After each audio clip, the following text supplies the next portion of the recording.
The agricultural fact of the day for September 22nd is you can test egg fertility by cracking it and examining the germinal or blast disc to see if there is a bullseye or not. The presence of a germinal or blast disc does not indicate fertility, but the appearance of it does. So this kind of got brought up last week because one of the egg facts, I don't think I made a video about it, but it was you can test fertility by doing a test hatch in the incubator because right now we are incubating eggs and they got to candle them and see the development. So I said next week I'll bring in some eggs that I believe may not be fertilized and I'll crack them side by side and you can look at them because this is the other way to test fertility. So, or to check to see if it's fertile. This fact allowed me to cover a lot of things. They did think it was cool to examine it. We went over the parts of the egg as I was cracking it, and then showing them side by side, one that's fertile, one that's not, where that germinal or blast disc is located.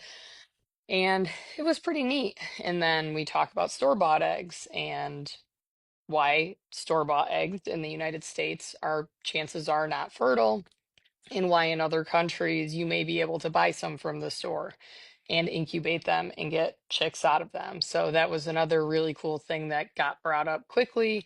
And the other one was about the age. I said, even though this egg is fertile, if this egg is over a certain number of days since lay, so if it's been over 7 days, let's say if I set this egg in the incubator, obviously this one's cracked, so I can't, but if I set it in the incubator, there is a point where the egg is too old to develop.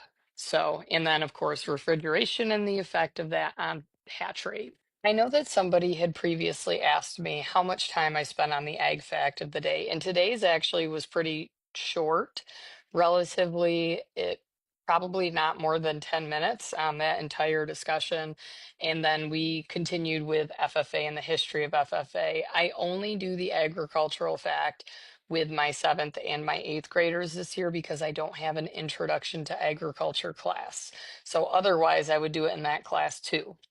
But I do enjoy doing it. The kids seem to enjoy it, and they have to do a reflection on our discussion, and then I will take grades for that periodically. So if you have any questions, feel free to let me know. Hope you have a good Monday. This is the side-by-side comparison that I gave them. So this one is not fertile, and this one clearly is. You can see the difference in bullseyes. There's not one there. Where this one is super distinct, but this one changed a little bit since I cracked it, but I would not call that a bullseye.